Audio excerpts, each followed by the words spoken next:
This movie, Journey to the Cursed Realm, begins by introducing Princess Eva, a courageous and determined young woman who listens attentively to an elderly man narrating the legendary tale of King Shiron. According to the storyteller, King Shiron once possessed a magical crown that granted him the extraordinary power to fulfill any wish. This crown could make dreams come true, and as a result, it was highly coveted by many, including those with less noble intentions. One of the most dangerous individuals seeking the crown was a formidable magician named Zafar. Consumed by greed and ambition, Zafar was determined to obtain the crown at any cost, even if it meant killing the king. However, King Shiron's magic proved far stronger than Zafar's. Each time Zafar attempted to harm the king or seize the crown, he was thwarted. Frustrated and enraged by his repeated failures, Zafar cast a powerful curse upon the king, declaring, "You will remain alone for thousands of years, and anyone who looks at you will turn to stone." Eva, ever the skeptic, expresses her disbelief in the tale. However, the storyteller insists that every word is true. He then reveals a shocking piece of information. The magical crown of King Shiron could cure Eva's father, who had been gravely ill for a long time. This revelation plants a seed of hope in Eva's heart. The scene shifts to a blind man named Martin, a highly skilled blacksmith renowned for crafting weapons for the king's soldiers. Despite his blindness, Martin completes his work with remarkable precision. One day, as Martin hammers away in his forge, a man approaches and inquires whether the king is preparing for war. Before Martin can respond, his mother interjects, explaining that the king is gravely ill and that his treacherous advisor Hojo is the one preparing for war without the king's authorization. She reveals Hojo's disloyal ambitions to seize control of the empire. Meanwhile, Princess Eva visits her father, the ailing king. Determined to find a way to save him, she informs him of her newfound knowledge about King Shiron's crown. "I will definitely bring Shiron's crown to heal you," she vows. However, the king dismisses her resolve, saying, "No, my love, these are just tales. There is no Shiron and no magical crown. Instead, focus on finding a worthy match to marry. He will handle the empire after me." Disheartened by her father's lack of faith, Eva prepares to leave the room, sadness evident on her face. At that moment, Hojo, the king's cunning consultant, intercepts Eva. He confides in her, claiming that the story of King Shiron is true. Hojo reveals that the king possesses a hidden map that shows the way to Shiron's palace. According to Hojo, many had ventured in search of the crown, but none had ever returned. The king's fear for the lives of his people prevented him from sending anyone else. Hojo subtly manipulates Eva, suggesting that if she had a brother, he would have taken this risk for the king. Without considering the possibility of deception, Eva resolves to take matters into her own hands. Under the cover of night, Eva sneaks into the king's chambers and steals the hidden map. Determined and resolute, she mounts her horse and sets off on her perilous journey to retrieve King Shiron's crown. To avoid detection, she dons a long gown, concealing her identity. Despite this disguise, soldiers confront her, mistaking her for a thief. Eva skillfully maneuvers her horse and escapes their grasp. Unbeknownst to Eva, Hojo watches the entire scene unfold. Instead of intervening, he relishes the success of his manipulative scheme. He promptly informs the king of Eva's departure, feigning concern. The king, overwhelmed by fear for his daughter's safety, commands Hojo to send soldiers to bring her back alive and unharmed. Feigning helplessness, Hojo claims that he lacks the authority to issue such orders. Seizing the opportunity, he offers to take on the responsibility of finding Eva, but only if the king declares him the ruler in her absence. Desperate and heartbroken, the king reluctantly agrees, officially making Hojo the temporary king until Eva is found safe. Triumphant, Hojo revels in his newfound power. He has no intention of searching for Eva, knowing full well that no one has ever returned from Shiron's palace, and he also did not need Eva anymore as he had accomplished his mission. In the privacy of his chambers, Hojo consults a sinister figure within a magical mirror. Gloating, he declares, "The king has made me the new ruler. Soon I will conquer other empires and rule the entire world. The princess is on her way to Shiron's palace. She will definitely pass by you. Ensure that she never returns. The crown is protected by trials beyond your darkest nightmares. She may yet survive." Hojo sneers, determined to eliminate the possibility. As their conversation ends, the scene shifts back to Martin. Despite his blindness, he continues to excel in every task he undertakes. His remarkable abilities are showcased as he brings home a Christmas tree, much to his mother's dismay. "Why do you constantly put yourself in danger?" she scolds. Martin reassures her, "Don't worry, Mom. I may not have eyes, but my other senses work perfectly well." He explains that he brought the tree because Christmas was approaching, and he wanted to decorate it himself. As fate would have it, Eva arrives in Martin's city, seeking a black blacksmith to sharpen her sword and repair her horse's shoe. Locals direct her to Martin's forge. When Eva meets Martin, he politely inquires, "How may I help you?" Eva explains her needs, and Martin offers to complete the tasks while she rests at his home. Upon knocking on the door, Eva is warmly greeted by Martin's mother, who immediately recognizes the princess. Overwhelmed by the unexpected visit, she invites Eva inside and offers her refreshments. As they converse, a bond forms between them. Later, Martin returns with the sharpened sword. Eva confides in them about her journey to Shiron's palace. Alarmed, Martin's mother warns her of the dangers, emphasizing that no one has ever returned from there. Undeterred, Eva responds resolutely, "I must save my father. I have no choice but to take this risk." Realizing that Eva cannot be dissuaded, Martin's mother persuades her to stay the night, advising her to continue the perilous journey in the morning. As the night descended, Eva retired to her bed, her mind heavy with the weight of the journey ahead. Meanwhile, Martin approached his mother, determination burning in his eyes. "Mom, I must accompany Princess Eva," he declared boldly. His mother, horrified by his words, shot him a stern glance. "Are you out of your mind? I will not let you throw away your life," she protested. But Martin stood his ground, unwavering. "We can't let the princess face the dangers alone." Fearing for her son's safety, Martin's mother quickly concocted a plan to keep him from going.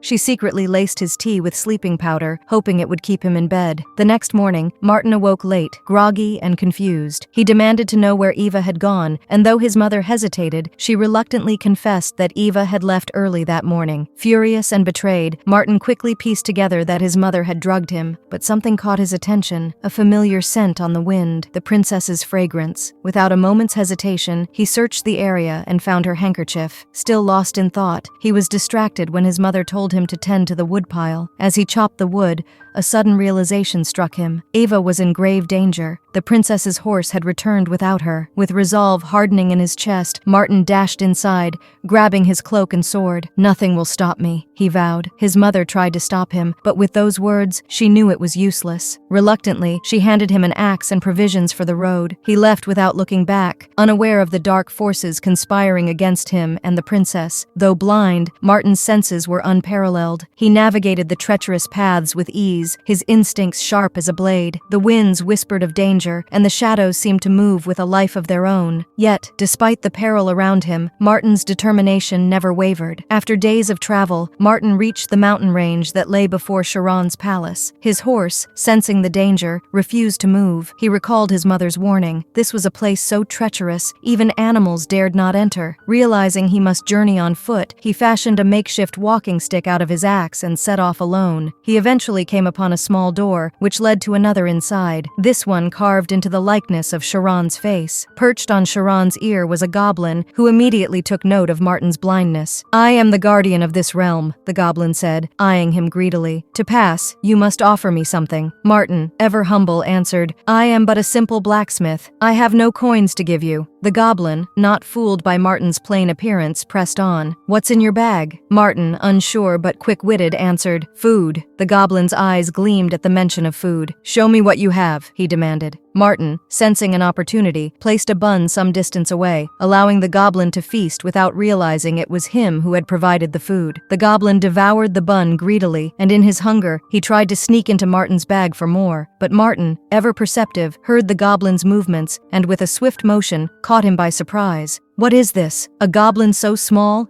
yet capable of such grand deceit?" The goblin, caught and embarrassed, explained, "I am often hungry. The jungle offers little to eat, and I could not resist such delicious food." Martin laughed, amused by the goblin's honesty. "Here, have another bun," he said, showing kindness in return. In gratitude, the goblin agreed to help him. "You seek the princess, don't you? There is a witch ahead who can guide you. But be careful. Her words are as dangerous as her magic. If she invites you to her home, take her cat with you when you leave." With this advice, Martin continued his journey, with the goblin trailing behind, hoping for more food. Stripped off his clothes and crossed. On the other side, he de-essed quickly and continued, undeterred by the trials that lay ahead. Soon, he encountered the witch the goblin had warned him about. Her face was unsettling, her eyes filled with an eerie gleam. When Martin asked about the princess, the witch replied, "I am old and my memory falters. Perhaps the princess passed this way. I keep a diary to help me remember. If you wish to be certain, come with me, and I will consult it." Suspicious but desperate, Martin followed her to to her house. Inside, the witch, her mind already turning to dark thoughts, prepared a cup of milk laced with sedatives. She offered it to Martin, hoping to lull him into unconsciousness. But as Martin sniffed the milk, something didn't feel right. He remembered the goblin's warning about the witch. With a cunning plan forming in his mind, he said, "I hear voices outside." The witch, eager for a new victim, rushed out. In that moment, Martin swiftly switched the cups. When she returned, she dismissed his claim of hearing voices, urging him to finish his milk. Martin drank it, but pretended to fall unconscious. As the witch turned to prepare the stove, confident her plan was succeeding, she too fell into a deep sleep, the sedatives taking their toll. When she awoke, she found herself tied to the boiling cauldron. Martin stood over her, his expression fierce. "Tell me where the princess is, or I will make soup of you." Terrified, the witch spilled the information. Ignoring her pleas for freedom, Martin continued on his way, guided by the witch's instructions. The path ahead was fraught with danger. The mountains grew steeper, the air thinner, but Martin pressed on, his resolve like iron. The goblin had warned him of the treacherous terrain, but Martin's determination knew no bounds. Meanwhile, the witch, having freed herself from her bonds, spoke to someone in a magical mirror, who was none other than Hojo, here revealed as the dark sorcerer. "I believe the curse will be broken now," she said, her voice filled with dread. Hojo's response was filled with contempt. "Do not be so naive. I am the true Zafar, the one who cursed Shiron 1,000 years ago. I am still alive. How can the curse be broken?" The witch countered, "You have forgotten the key. If someone spends a day with Shiron without looking at him, the curse will break. And Martin, the blind man, is the one who can do it." Rage filled Hojo's heart, and he cast his dark magic to track Martin, quickly reaching him as he struggled to scale the mountain. Sensing the peril, Hojo turned the goblin to stone to prevent him from helping Martin. Then, using his magic, he hurled Martin from the mountain. Just as Martin was about to crash to the ground, a voice, familiar yet not, called out to him, "You almost fell. Be grateful I saved you." Martin, confused but grateful, thanked the voice. Hojo, still in disguise, spoke again. "The curse on Shiron will last as long as he lives. To break it, you must kill him. Only then can you save the princess." With those words, Martin continued his journey. Reaching the top of the mountain, he entered Shiron's palace, where everything had been turned to stone by the king's curse. As he passed the petrified people, he caught a familiar scent, the princess. He knew at once that one of the statues was her. Shiron, in disbelief, saw Martin standing before him, untouched by the curse. "Why haven't you turned to stone?" the king asked. Martin answered simply, "I am blind, and I cannot be turned to stone. I came to break your curse." The weary king, burdened by centuries of solitude, asked how the curse could be lifted. Martin told him that the goblin had said killing the king would break the curse. Shiron, desperate for release, begged, "I have done no wrong, yet I suffer. Please, end my misery." Martin, axe in hand, stood still, conflicted. "You've been kind to all, and you don't deserve to die." At that moment, Zafar revealed himself, furious that Martin had not followed his instructions. "You've ruined everything," he yelled. He unleashed his dark magic, but Martin, realizing the truth, stood strong. "Thank God I didn't kill the king, or I would have committed a sin." Enraged, Zafar used his magic to try and kill Martin. But just as the dark sorcerer prepared his final blow, Martin seized his axe and hurled it at Zafar, striking him in the chest. The black magic surrounding Zafar began to fade, and the evil sorcerer's body dissolved into smoke.